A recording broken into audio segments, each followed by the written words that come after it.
Cam छो public. तो आज हम करने वाले हैं JEE 2024 में पूछा गया 3 डायमेंशनल जियोमेट्रिक का एक क्वेश्चन। तो देखते हैं कौन सा क्वेश्चन हमको दिया गया है। तो आज हमको क्वेश्चन दिया हुआ है कुछ ऐसा।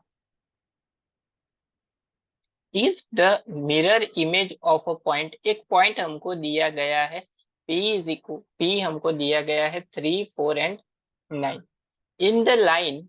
उसके बीच में एक लाइन है, कौन सी लाइन है? x-1/3 is equal to y+1/2 is equal to 2z-2/1 is alpha, beta and gamma. यानी कि इसकी जो मिरर इमेज इस लाइन से सामने की साइड क्रिएट होगी वो क्या है? अल्फा, बीटा एंड गामा, वो हमको फाइंड करना है। और उसके बाद 14 into alpha plus beta plus gamma की वैल्यू फाइंड करनी है। तो देखते हैं इसको कैसे सॉल्व करेंगे हम। सबसे पहले तो यहाँ पे जो दिया गया है वो समझते हैं। मान लेते हैं एक पॉइंट है हमारे पास P यहाँ पे, जिसके कंपोनेंट है 3, 4 एंड 9। इसके बीच में एक लाइन है जिसका लाइन का इक्वेशन हमको यहाँ पे दिया गया है। एंड दूसरा जो पॉइंट है उसको हम नाम दे देते हैं Q, जिसके कंपोनेंट हमको दिए गए हैं अल्फा, बीटा एंड गामा। तो ये क्या होंगे वो हमको फाइंड करना है। तो अगर इन दोनों लाइन को हम ज्वाइंट कर दे तो ये जो लाइन है बीच वाली वो P से क्या होगी? परपेंडिकुलर होगी। तो इस पॉइंट को हम नाम दे देते हैं R पॉइंट। तो सबसे पहले तो R के जो पॉइंट हमको इक्वेशन में दिए हुए हैं उसका पॉइंट हमको फाइंड करना पड़ेगा। तो उसके लिए हमको x-1/3 is equal to y+1/2 is equal to z-2/1, इसको हम सपोज कर लेते हैं लेमड़ा। यानी कि x-1/3 is equal to lambda, यानी x इज इक्वल टू क्या हो गया? 3 लेमड़ा प्लस 1। दूसरा y+1/2 is equal to lambda, therefore y is equal to क्या हो गया? 2 लेमड़ा माइनस 1। उसी तरह से z-2/1 is equal to lambda, therefore z is equal to हो गया lambda plus 2।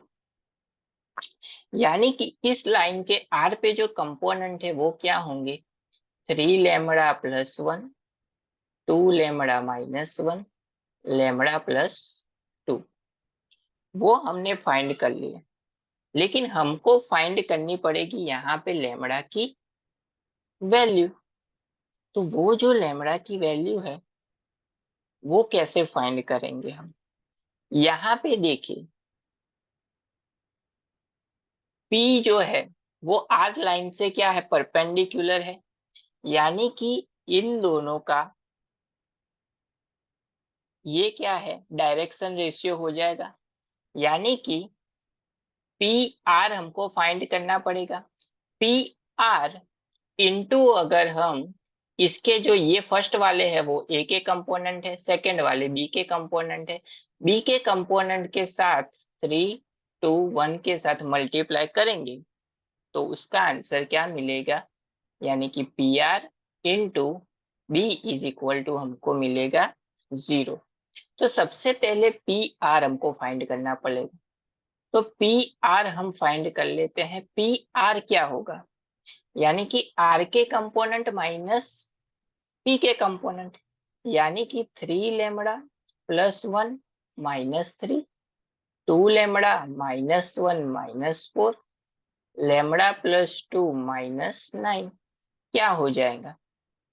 3 lambda plus 1 minus 3 यानी कि minus 2, 2 lambda minus 1 minus 1 minus 5, minus 1 minus 4 minus 5, lambda plus 2 minus 9 यानी कि माइनस 7। तो ये पी आर मिल गया। इसका डॉट प्रोडक्ट किसके साथ करना है? हमको बी के साथ। बी क्या है हमारा? 3, 2, 1 इज इक्वल टू क्या मिलेगा? 0, यानी कि इन दोनों का मल्टीप्लाई। चलिए फर्स्ट वाले को मल्टीप्लाई करेंगे 3 से तो क्या मिलेगा, 3 से मल्टीप्लाई यानी कि 9 लेमड़ा माइनस 6 प्लस इसको 2 से मल्टीप्लाई 4 लेमड़ा माइनस 10, 1 से मल्टीप्लाई यानी कि lambda minus 7 is equal to 0। तो इसके ऊपर से हम लेमड़ा की वैल्यू फाइंड कर सकते हैं।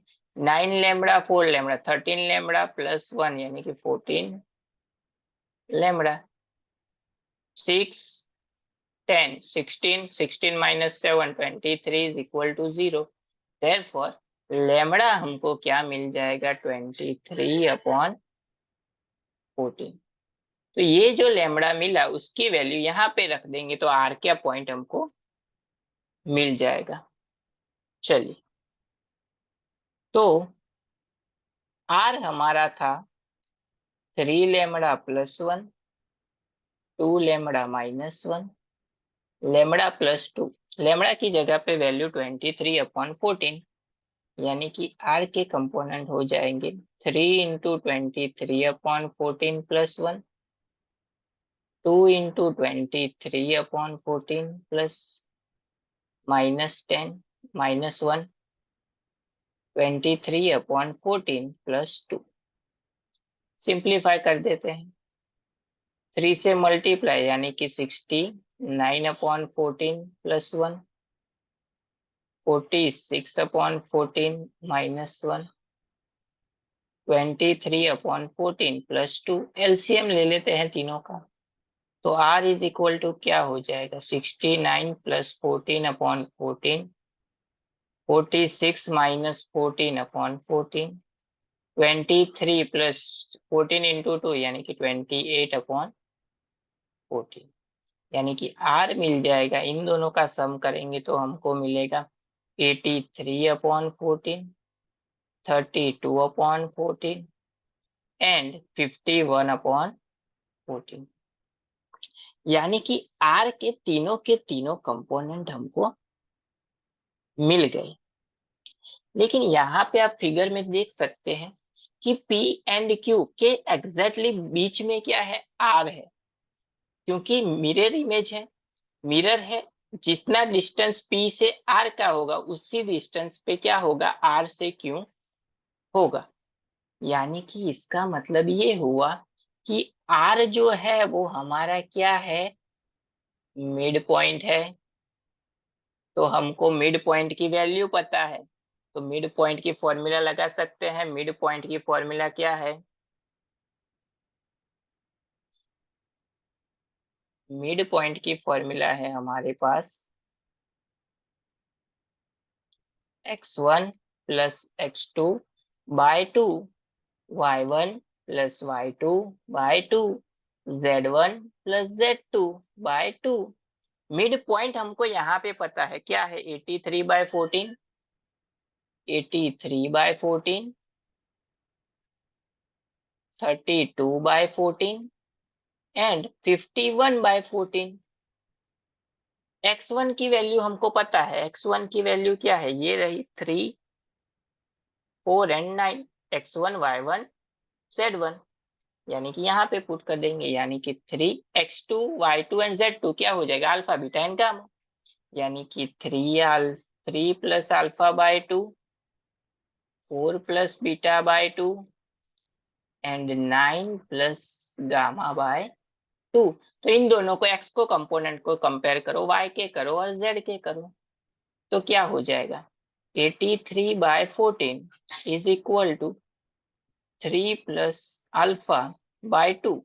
ये कैंसिल आउट हो जाएगा डायरेक्टली 7 से, यानी कि 83/7 minus 3 is equal to alpha. Therefore alpha is equal to 83 minus 21/7, यानी कि मिलेगा 62/7। ये मिल गई अल्फा की वैल्यू। उसी तरह से फाइंड करेंगे बीटा की वैल्यू, यानी कि 4 plus beta by 2 is equal to 32/14, cancel out हो जाएगा 7 से, यानी कि beta is equal to 32/7 minus 4, यानी कि beta is equal to 32 minus 28/7, यानी कि ये हो जाएगा 4/7। उसी तरह से गामा को फाइंड कर लेते हैं, 9 plus gamma by 2 is equal to 51 by 14। ये हो जाएगा 7, यानी कि गामा इज इक्वल टू मिलेगा 51 बाय 7 माइनस 9, यानी कि gamma is equal to 51, 9 into 7 63 minus 63 by 7, यानी कि ये मिलेगा हमको -12 बाय 7। अल्फा बीटा गामा तीनों के तीनों हमको क्या मिल गए, तो यहाँ पे इस वाले इक्वेशन में पुट कर लेते हैं तो क्या हो जाएगा 14 into alpha plus beta plus gamma.